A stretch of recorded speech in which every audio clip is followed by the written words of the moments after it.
네, 명절 잘 보내셨어요? 네, 다시 만나서 반갑습니다. 네, 서로 인사 좀 나누세요. 사랑합니다. 축복합니다.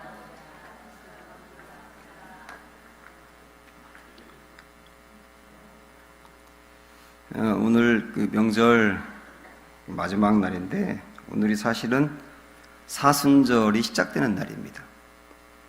그래서 사실은 이제 교회에서는 상당히 중요한 날이기 때문에 제가 오늘은 사순절과 관련된 말씀을 좀 드리려고 합니다.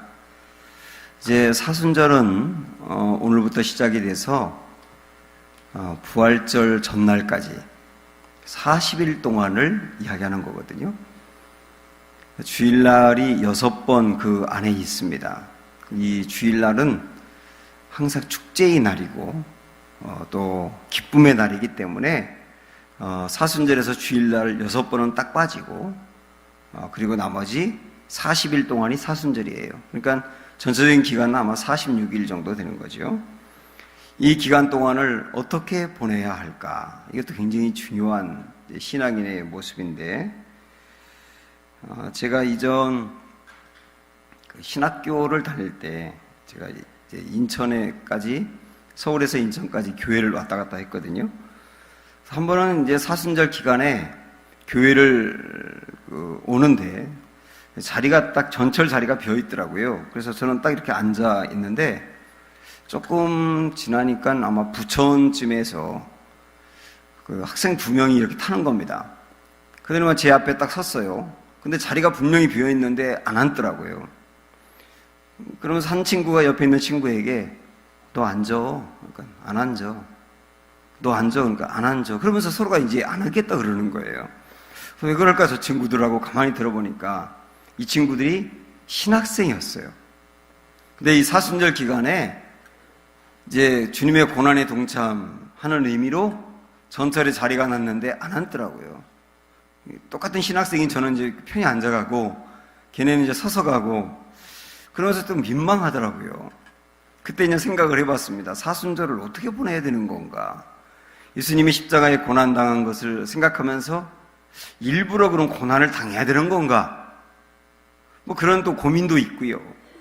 그래서 요즘은 또 사순절 기간이 되면 금식을 해야 되기 때문에 실제 이제 밥을 한 끼씩 안 먹는다든지 긴 기간 동안 일주일을 뭐 금식을 한다든지 그러는 분도 있고 또 많은 분들이 미디어 금식이라 그래서 컴퓨터라든지 TV라든지 그 다음에 핸드폰 같은 이런 그 매체들과 이렇게 너무 많은 시간 같이 했던 분들이 그 시간을 좀 줄여나가고 꼭 필요한 것이 아니면 TV를 켜지 않는다든지 그러면서 미디어 자체를 금식하고 그 시간을 좀 더 하나님과 가까이 하는 것 그것도 또 하나의 금식의 새로운 형태가 아니겠느냐 하는 생각이 들어서 저는 좋은 방법이라고 생각을 합니다. 그런데 이것저것 이제 많이 이 사순절 기간을 잘 보내는 방법들이 있는데 물론 이제 40일 동안 명상집을 하나씩 이제 구입을 해가지고 말씀을 묵상하는 것도 좋지만 우리는 이 생명의 삶을 누리기 위해서 또 큐티하는 분들이 많이 있기 때문에 그것으로 계속 묵상하면 된다고 생각을 하고요. 고난주간이 이제 마지막에 다가오면 그때는 특별 새벽 기도회가 2주 동안 있고 그리고 고난주간 한 주 동안은 특별 기도회를 또 제가 구상을 하고 있습니다. 그런데 이제 무엇보다도 이 사순절 기간을 가장 중요하게 보내는 것은 십자가의 의미를 바로 알고 십자가 붙들고 사는 거예요. 그래서 저는 사순절을 시작하는 첫날, 오늘이 수요일 저녁에 우리가 이미 알고 있기도 했지만 이 십자가의 그 의미를 구약에 있는 말씀과 함께 연결해 가면서 좀 깊이 생각을 해보려고 합니다. 먼저 십자가라고 하는 것은 하나님으로부터 예수님이 버림받은 일이에요. 그게 십자가의 우선 첫 번째 의미가 됩니다. 우리 예수님이 십자가 위에서 돌아가실 때 7번의 말씀을 하셨잖아요. 이거를 가상칠언이라고 하잖아요. 근데 그 7번 하셨던 말씀 중에 하나가 뭐냐면 엘리 엘리 라마 사박다니 그런 말씀을 주님이 하신 겁니다. 그런데 여러분이 성경 보면서 어쩌면 좀 의문을 가졌을 수도 있는데, 다른 말씀은 전부 다 이제 번역을 다 해놨거든요. 근데 엘리 엘리 라마 사박다니는 예수님 하셨던 그 말씀 그대로를 그냥 수록하고 있어요. 그러면서 물론 그 뒤에 이는 나의 하나님 나의 하나님 어찌하여 나를 버리셨나이까 라고 하는 뜻이라고 얘기를 하고 있지만, 근데 굳이 그 앞에다가 엘리 엘리 라마 사박다니 라고 하는 말을 쓰고 있단 말입니다. 신약 성경은 헬라어로 쓰여졌거든요. 그런데 엘리 엘리 라마 사박다니는 히브리어예요. 히브리어. 구약은 히브리어로 쓰여 있는데 헬라어로 쓰여 있는 신약 성경에 유독 그 부분만은 히브리어가 들어갔다는 얘기입니다. 그건 뭐냐면 우리 예수님의 십자가 위에서 하신 말씀이 엘리 엘리 라마 사박다니 히브리어로 하셨거든요. 그러니까 아마도 이 말씀은 너무도 중요하기 때문에 예수님이 하신 그 말씀 그대로를 수록하고 싶었던 것 같아요. 그만큼 중요하다는 얘기입니다. 엘리 엘리 라마 사박다니, 이 말씀에서 우리 예수님이 하셨던 말씀의 핵심은 뭐냐면 버림받았다는 겁니다. 버림받았다. 나의 하나님 나의 하나님 어찌하여 나를 버리셨나이까. 버림받았다는 게 그 예수님의 십자가 위에서 하신 말씀의 절규의 핵심이라는 얘기예요.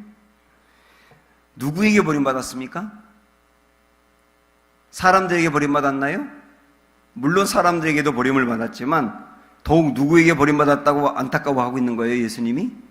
하나님에게 버림받은 거예요. 아버지가 아들을 버리신 겁니다. 이 말씀은 시편 22편에 있는 말씀에 미리 우리 예수님 십자가 위에서 하신 말씀이 예언이 되어 있거든요. 한번 가보세요. 시편 22편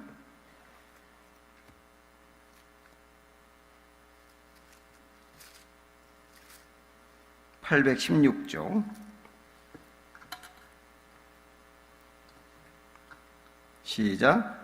내 하나님이여 내 하나님이여 어찌 나를 버리셨나이까. 어찌 나를 멀리하여 돕지 아니하시오며 내 신음소리를 듣지 아니하시나이까.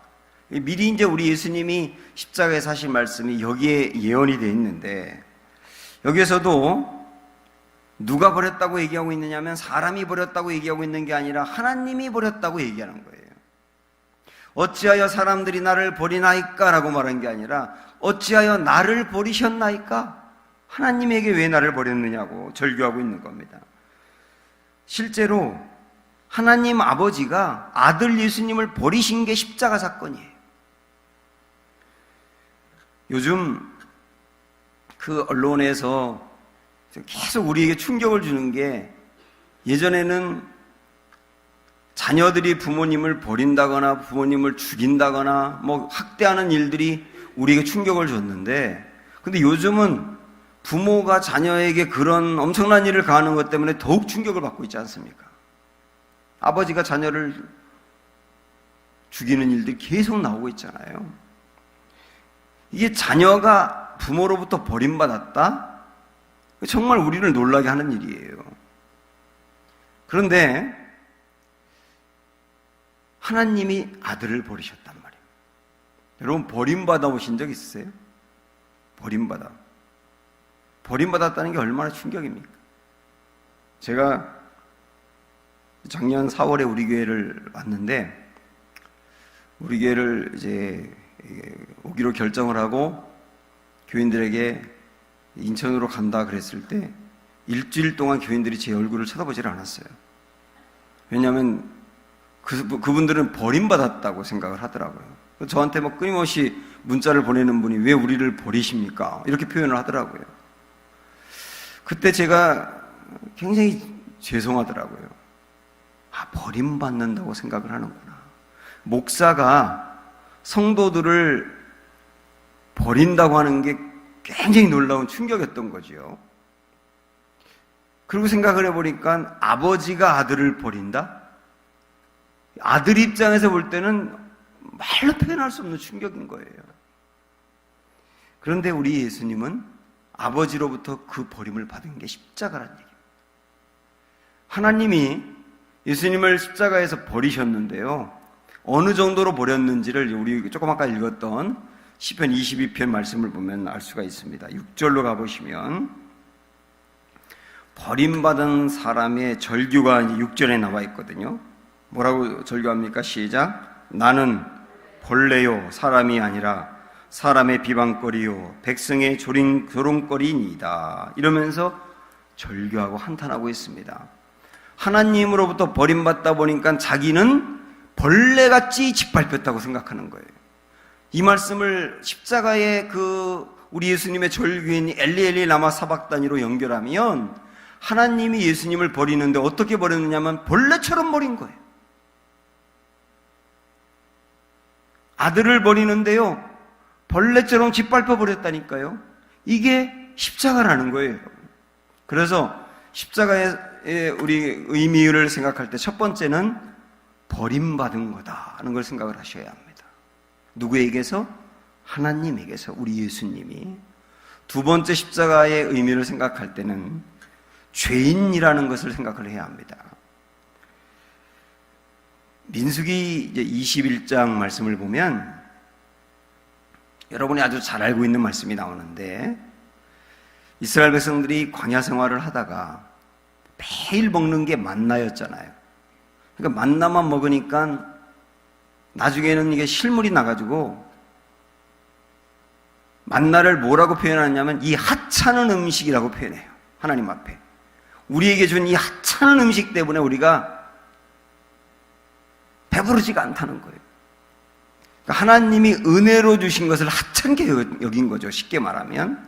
그러면서 하나님을 원망하지 않습니까? 그때 하나님이 원망하는 이스라엘 백성들에게 보낸 게 불뱀이었어요. 뱀이었다고요. 근데 그 불뱀이 다니면서 원망하는 사람들을 막 물고 다니는데 한 번만 물리면 그냥 죽어가는 겁니다. 많은 사람이 죽었어요. 그러니까 지도자인 모세가 이 모습을 보고서 하나님 앞에 중보기도 하면서 이 백성이 불의하지만 용서해달라고, 살려달라고 이렇게 애원을 합니다. 그때 하나님께서 모세의 기도를 들으시고 죽어가는 이스라엘 백성들을 살리기 위해서 주신 카드가 뭐냐면 놋뱀이었던 거예요. 놋뱀을 만들어가지고 그 놋뱀을 이렇게 장대 위에 매달아서 달아놓고 그거를 쳐다봐라. 그러면 그걸 쳐다보는 자는 죽지 않고 살리라. 이렇게 말씀하셨습니다. 그래서 그 느보산에 가보면 실제 이제 높은 장대 위에 놋뱀을 이렇게 걸어놓은 게 있거든요. 그거를 쳐다보면 죽지 않고 산다는 겁니다. 이거 참 이상하지 않습니까? 여러분 생각을 한번 해보세요. 뱀에 물려 죽어가는 사람을 살리기 위해서 뱀을 매달아 놓은 거예요. 네? 뱀에 물려 죽어가는 사람을 살리기 위해서 뱀을 매달아 놨다고요. 이거는 어떤 의미가 있느냐면 죽음의 원인이 되는 것, 그게 뱀이었지 않습니까? 죽음의 원인이 되는 것을 장대에 매달았을 때 죽어가는 사람이 살았다는 겁니다. 이게 이제 핵심이거든요. 죽음의 원인이 되는 것을 매달았다는 거예요. 요 장대 위에 매달린 놋뱀, 이 이야기를 우리 예수님이 요한복음 3장에서 인용하면서 우리 예수님이 이제 십자가에 못 박혀 돌아가실 것을 예고하신 겁니다. 그래서 장대 위에 매달렸다라고 하는 것은 그 장대가 십자가를 의미하는 거거든요. 그래서 민수기 21장에서 장대 위에 매달린 놋뱀, 그걸 바라보면서 여러분은 뭘 보셔야 되느냐면 십자가를 바라보셔야 된다고 해요. 그래서 장대가 십자가를 의미하고 그 위에 매달린 분이 예수님을 의미하거든요. 그럼 아까 제가 말씀드렸지 않습니까? 죽음의 원인을 매달았을 때 죽어가는 사람을 살린다. 그러면 십자가 위에 예수님이 매달렸다 그랬지 않습니까? 그럼 죽음의 원인이 매달렸다는 뜻이 되는 거거든요. 그러면 조금 여러분 잘 생각하시면서 들으셔야 되는데, 원래 우리가 우리의 영혼이 죽어가고 멸망받고 저주받는 이유가 뭐 때문이에요? 예?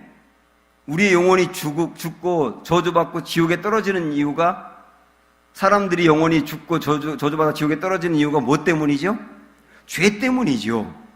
그 원인을 장대 위에 매달렸다는 말은 죄를 매달렸다는 뜻이잖아요. 죽음의 원인을 매단 거니까 죄를 매단 겁니다. 근데 죄가 매달린 게 아니라 누가 매달렸어요? 예수님이 매달렸어요. 그러니까 우리 예수님은 결국은 뭐라는 뜻이냐면 죄인이란 뜻이에요. 모든 사람의 죄를 다 당신이 짊어지고 가셔야 되기 때문에 우리 예수님, 십자가 위에서 매달린 우리 예수님은 절대로 의인으로 돌아가신 게 아니고 죄인으로 돌아가신 거예요. 왜? 죽음의 원인이 장대 위에 매달릴 때 죽어가는 사람이 살아나는 거니까 우리 예수님이 죄인이 되어 매달렸을 때 죄로 인하여 죽어가는 우리를 살리기 위함이다 하는 거거든요. 그래서 십자가의 두 번째 의미는 죄인이 되신 예수님이에요. 세 번째 십자가의 의미는 저주라고 하는 것을 볼 수가 있습니다. 십자가 위에서 못 박혀 돌아가셨다는 것은 저주받아 돌아가셨다는 뜻이거든요. 레위기 16장으로 한번 가보실까요?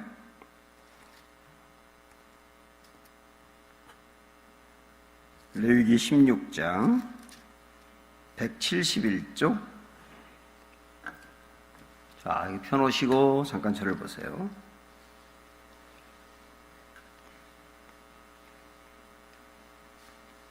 이스라엘 백성들에게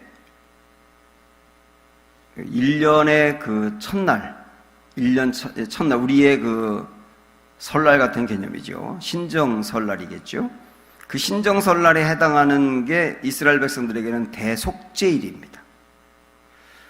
그래서 이스라엘 백성은 우리는 첫날 그렇게 즐겁게 하루를, 그 첫날을 시작한 것을 이제 기뻐하며 가족끼리 모여서 축제로 이렇게 보내지만은 이스라엘 백성들의 첫날은 회개하며 보냅니다. 이는 대속죄일이거든요. 그날은 세 끼 다 금식을 하고 그냥 통곡의 벽에 예루살렘 사람들은 와가지고 거기서 그냥 계속 회개하면서 기도하고 말씀 보고 보통 이제 그렇게 하게 돼 있는데 요즘 실질적으로는 이스라엘 사람들도 옛날 같지 않아서 그 대속죄일이 뭐하냐고 물어봤더니 비디오 같은 거를 하루 종일 본답니다. 그런 사람들이 굉장히 늘어났고 젊은 사람들 같은 경우 더욱 그렇다고 하는데 원래는 그날 하루 종일 회개하는데 이제 이 레위기 16장 말씀을 보면 대속죄일에 해야 될 일들을 이야기하면서 중요한 이런 말씀을 합니다. 일단 그날에 2마리의 염소를 선택을 해요. 염소를. 한 마리는 잡아가지고 하나님께 각을 뜨고 피를 다 뿌려가지고 다 제물로 드립니다. 이거는 1년 동안 이스라엘 백성들 전체가 지은 죄에 대하여 하나님 앞에 속죄해달라고 드리는 제사거든요. 양 한 마리는 그렇게 드려요. 그런데 한 마리는 달라요. 자, 이걸 보셔야 되는데 6절부터 보겠습니다. 10절까지 시작. 아론은 자기를 위한 속죄제의 수송아지를 드리되 자기와 집안을 위하여 속죄하고 또 그 두 염소를 가지고 회막문 여호와 앞에 두고 두 염소를 위하여 제비 뽑되 한 제비는 여호와를 위하고 한 제비는 아사셀을 위하여 할지며 이렇게 나와요. 아사셀이라는 말이 나옵니다. 아사셀, 이게 이제 내보내는 염소라고 하는 의미인데, 내보내는 염소라는 의미인데, 이게 이제 해석이 여러 가지가 있어요. 이 아사셀이 어떤 마귀를 의미한다, 이렇게 이제 보기도 합니다. 마귀를 의미한다. 그래서 마귀에게 주는 염소다. 이제 죄의 어떤 값을 치른다는 의미가 있는 거거든요. 그런 의미로 이제 이 버려지는 염소인데, 이어서 9절 10절 한번 볼까요? 아론은 여호와를 위하여 제비 뽑은 염소를 속죄제로 드리고 아사셀을 위하여 제비 뽑은 염소는 산채로 여호와 앞에 두었다가 그것으로 속죄하고 아사셀을 위하여 광야로 보낼지니라 이랬습니다. 잠깐 저를 보세요. 실질적으로 어떻게 됐느냐면 아사셀을 위하여 드리는 주는 염소는 이제 그 염소를 끌고 광야로 가고 낭떠러지로 갑니다. 낭떠러지까지 이 염소가 끌려가는데 자기의 죽음을 알았는지 보통 이제 이 염소가 이렇게 끌려가지 않으려고 막 뒤로 버티고 그럼 억지로 끌고 가고 그러면서 끌려가지 않겠다고 울고 그랬다는 겁니다. 이게 유대인들의 기록에 나오는 거예요. 그때 염소가 막 끌려갈 때 사람들이 끌려가는 염소의 그 장도에 나와서 뭐라고 그러냐면 내 죄를 가져가라, 내 죄를 가져가라 그렇게 외쳐요. 그 염소에게 내 죄를 가져가라. 그 염소가 이스라엘 백성들의 모든 사람들의 죄를 전가받아가지고 담당하여 대신 죽으러 가는 겁니다. 그 염소가. 그리고 낭떠러지 위에서 그거를 밀어 떨어뜨려요.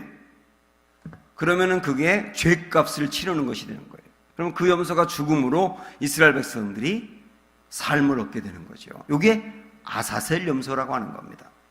그런데 이 아사셀 염소가 바로 십자가를 의미하는 겁니다. 십자가를.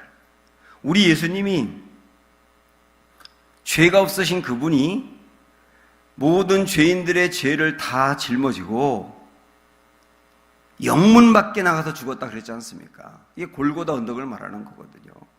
거기에 우리 예수님이 공포를 느끼면서 끌려가신 거예요. 어떤 의미로 보면 공포를 느끼면서. 제가 오늘 오전에 어떤 그 강의를 하나 들었는데 그 강의하신 분이 이제 이런 말을 하더라고요.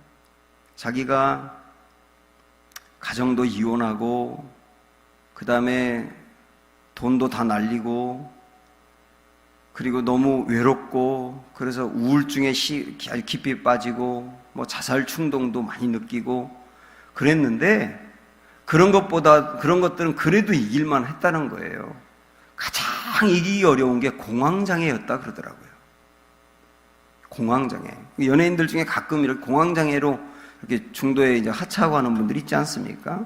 저도 이전 교회에 집사님 한 분이 공황장애가 있었는데 한 번 이 두려움이 몰려오면 완전히 죽을 것 같은 두려움들이 막 사방에서 몰려와서 감당을 못하겠다고 그분도 그러더라고요. 근데 가장 큰 고통이 공황장애랍니다.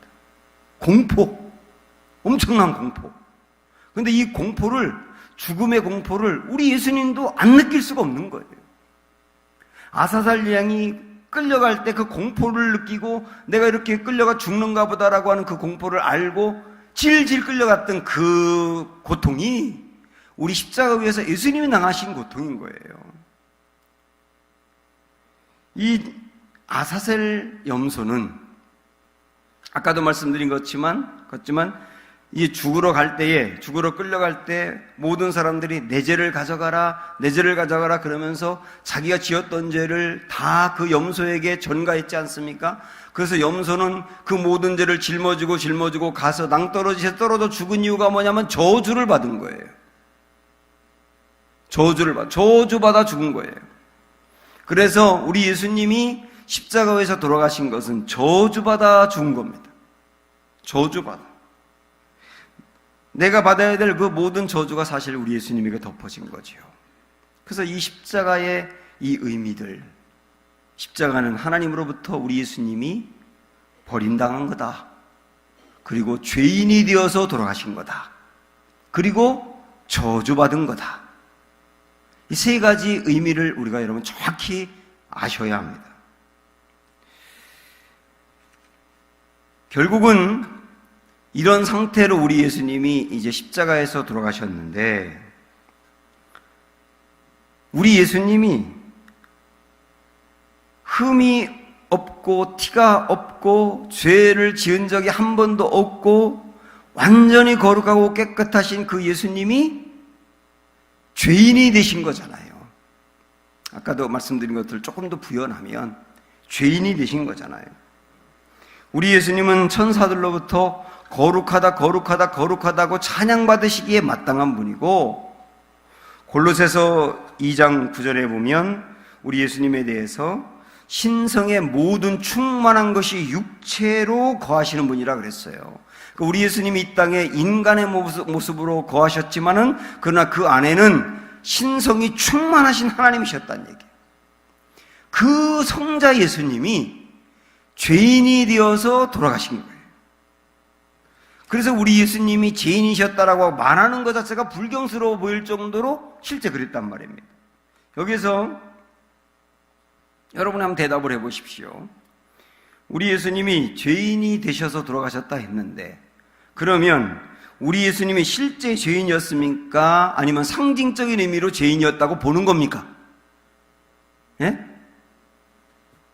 예수님이 십자가에서 못 박혀 돌아가실 때 상태가 죄인이라고 그냥 이렇게 상징적으로 보는 겁니까? 실제 죄인이었던 겁니까? 예? 뭐라고 하시긴 하는 것 같은데 모르겠네. 이거 굉장히 중요한 의미예요. 예?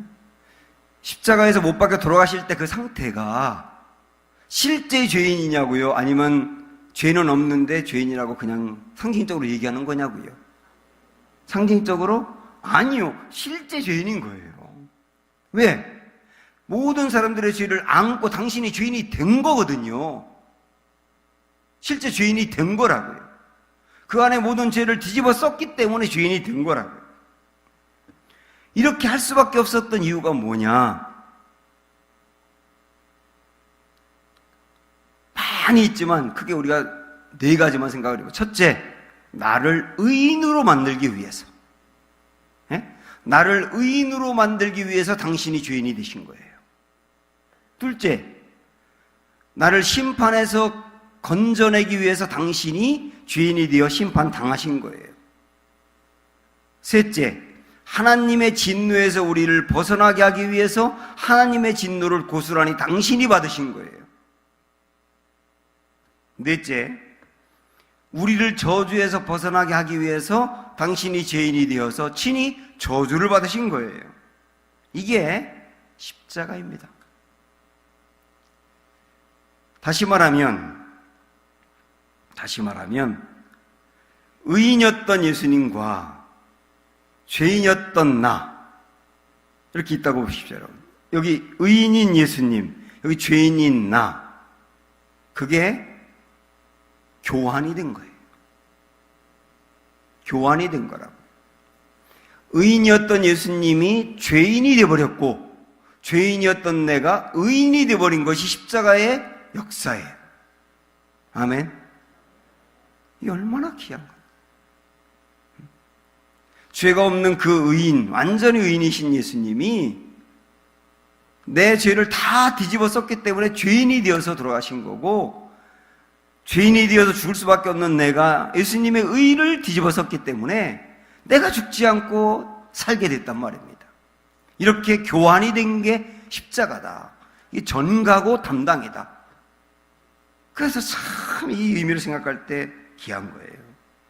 그래서 주님이 죄인이 되어 돌아가셨기 때문에 십자가 위에서 예수님이 엘리 엘리 라마 사박다니 나의 하나님 어찌하여 나를 버리셨나이까 할 때도 우리 예수님은, 우리 하나님은, 아버지 하나님은 외면하셨어요. 어떤 분은 이렇게 설교하는 것도 제가 예전에 들어봤는데, 하나님이 아들 예수님을 보고 죽어가는 그 모습을 보고 차마 불쌍해서 볼 수 없어서 고개를 돌렸다고 이야기하시던데, 저는 그렇게 생각하지 않습니다. 하나님이 예수님이 그렇게 절규하는데도 불구하고 외면하고 고개를 돌린 이유는 죄인이기 때문에 고개를 돌린 거예요. 죄인이기 때문에. 그래서 여러분 분명히 아셔야 합니다. 예수님이 죄인이기 때문에 내가 죄인이 내가 의인이 된 거란 말이에요. 그래서 우리 하나님은, 우리 예수님은 십자가 위에서 엘리 엘리 라마 사박단이라고 절규하실 때 항상 우리 예수님은 하나님을 부를 때 아버지라고 불렀거든요. 아버지, 아버지. 쉽게 말하면 아빠라고 불렀거든요, 하나님을. 그런데 십자가 위에서 돌아가실 때는 아버지라고 부르지 않고 하나님이라고 불렀단 말이에요. 이거 이전에 제가 우리 교회 오자마자 한번 설교할 때도 말씀드렸는데 여러분 기억하시는지 모르겠지만, 왜 아버지라고 말하지 않고 하나님이라고 불렀을까요? 죄인의 상태로 죽기 때문에 아버지라고 할 수가 없는 거예요. 그래서 하나님이라고 한 겁니다. 그래서 나의 하나님 한 것도 다 의미가 있는 말씀들입니다. 오늘 우리가 읽었던 갈라디아서 3장 13절 한번 다시 돌아가셔서 보십시오.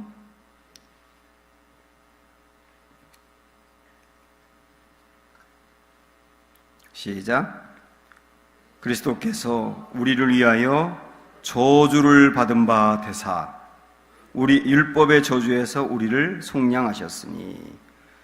잠깐만요. 여기를 딱 나누어 보면 우리 예수님은 저주받았고 우리는 저주받지 않게 되었다는 뜻 아닙니까? 여기까지는. 율법의 저주에서 우리를 속량했다는 말은 죄의 결과 사망, 이게 율법의 속량, 율법의 요구거든요. 거기에서 우리를 속량했다는 말은 죄의 결과 사망에서 우리는 벗어나게 하고 당신이 사망을 당했다는 뜻이에요. 이어서 기록된 바 나무에 달린 자마다 저주 아래에 있는 자라 하였습니다. 나무에 달린 자는 십자가에 달린 예수님을 의미하지요. 우리 예수님이 십자가에 달려 돌아가실 때 저주받아 돌아가신 거다. 이걸 다시 한번 강조를 하고 있는 겁니다. 저주받았는데 조금 구체적으로 말씀을 드리면 우리 예수님이 십자가 위에서의 죄가 그냥 우리가 우리 예수님이 죄인이 되어 돌아가셨구나 라고만 생각할 수 있는데 우리 예수님이 죄인이 되었을 때 그 죄인의 상태가 어느 정도냐면 사실은 모든 사람들이 지은 모든 죄를 다 거기에 예수님이 뒤집어 썼기 때문에 우리 예수님의 죄를 그대로 공개하면요 이 세상 사람들이 짓는 모든 죄가 예수님 안에 다 있었다고 보는 거예요. 신명기 27장 28장에 보면 에발산하고 그리심산이라는 산이 나와요. 모세가 가나안 땅에 들어가기 직전에 이스라엘 백성들을 다 모은 다음에 두 산, 하나는 그리심산, 또 하나는 에발산, 이 두 산에 이스라엘 백성들이 각각 서라고 얘기합니다. 두 그룹으로 이렇게 나누어요. 실물 교육을 하는 거죠. 그러면서 모세가 하는 말이 뭐냐면 그리심산 앞에 선 너희들, 그러니까 여기서 말하는 그 너희들이란 말은 죄를 지지 않은 사람들을 말하는 겁니다. 너희들은 축복의 자리로 들어가게 될 것이다. 이렇게 얘기하고 에발산 앞에 서 있는 너희들은 저주를 받게 된다고 얘기하거든요. 그러면서 어떤 죄를 지었기 때문에 저주를 받는다고 말했느냐면 여러분 읽지 않고 제가 그냥 말씀을 드릴게요. 이런 죄를 지었기 때문에 저주를 받는다고 말하는데요. 어떤 죄냐면 우상을 만들어 은밀히 세우는 자, 부모를 경홀히 여기는 자, 이웃의 경계표를 옮기는 자, 소경을 그릇 인도하는 자, 객이나 고아나 과부의 송사를 억울하게 하는 자, 이런 사람들 이외에도 굉장히 많이 나오거든요. 이런 사람들이 에발산 앞에 서 있는 저주를 받을 사람이라는 뜻이에요. 자, 그러면 제가 드리려고 하는 말씀은 뭐냐면 우리 예수님이 저주를 받아서 죄인이기 때문에 저주를 받아 돌아가신다는 말씀은 우리 예수님에게 어떤 죄가 뒤집어 씌워졌느냐면 이런 죄입니다. 파렴치범, 비행과 부정을 저지른 사람, 이웃을 몰래 상해한 사람, 무죄한 자를 죽이려고 뇌물을 받은 사람, 이런 사람들의 죄, 우리가 입으로 담기 어려운 그 모든 죄들이 예수님에게 다 뒤집어 씌워진 거다. 그래서 우리 예수님이 저주를 받아 돌아가신 거다 그 말입니다. 여러분, 제가 이 말씀을 하는 의미는 뭐냐면 이 여기서 언급하고 있는 이런 파렴치한 죄인들까지도 예수님의 십자가가 나의 죄를 사한다고 믿고 그 십자가를 붙들고 십자가를 바라보고 산다면 그런 죄까지도 예수님이 뒤집었었기 때문에 죄사함을 받는다는 뜻이에요. 파렴치한 죄인까지도 주님이 대신 죄를 짊어졌기 때문에 십자가를 믿는다고 한다면 거기서 벗어나서 사함을 받는다는 뜻이에요. 이 세상 사람들은 절대로 사하지 않을 수 있어요. TV에 오르내리고 있는 그 험악한 사건, 그런 연쇄살인범이라든지 유괴범이라든지 말도 안 되는 죄를 지은 그런 사람들은 세상이 절대 용서 안 하거든요. 그런 사람들까지 용서한다 그러면 용서한다는 사람까지도 막 뭐라 그런다고요. 세상은 그럴 수 있을지 몰라도 그런 사람들조차도 주님을 믿는다면 그 죄사함을 받는 거다. 이게 바로 십자가의 의미다. 그러므로 사랑하는 여러분, 우리 십자가의 의미를 생각하는 이 사순절 기간에 내가 지은 어떤 죄도 주님의 십자가 앞에 나의 죄가 주님께 전가되었고 주님이 그 죄를 대신해서 저주를 받으셨다는 것을 여러분이 믿는다고 한다면 사함받은 것도 믿으시기를 바랍니다. 그리고 여기서 온전히 자유하셔야 되고, 온전히 자유하셨기 때문에 온전히 감사하셔야 되고, 그리고 나를 그렇게 사해 주신 주님 앞에 나의 남은 인생 내가 이제 십자가 짊어지고 주님의 영광을 위해서 살아야 되지 않겠느냐라고 결단할 수 있는 기회가 되시기를 축복합니다. 단지 십자가를 피상적으로 생각을 하면서 주님 힘들었겠다, 아팠겠다, 이렇게 감정적으로 이렇게 접근할 것이 아니라 정말 우리가 정신을 가다듬어서 십자가 위에서 우리 예수님은 어떤 상태로 돌아가셨는지 잘 생각을 해보면 내가 그 상태로 죽어야 마땅하다는 거거든요. 내가 그 상태로 죽어야 마땅한데 그게 예수님에게 다 전가된 것 때문에 내가 살게 된 것. 이거에 정말 우리는 감격을 해야 되고요. 이 감격이 우리 안에 되살아나서 식었던 우리 안에 영성이 뜨겁게 달궈져야 되지 않겠습니까? 그래서 주님 앞에 나의 남은 인생 온전히 들여서 헌신하겠다고, 쓰임받겠다고 이렇게 결단할 수 있는 그런 은혜가 사순절 기간 안에 있기를 주님의 이름으로 축원합니다.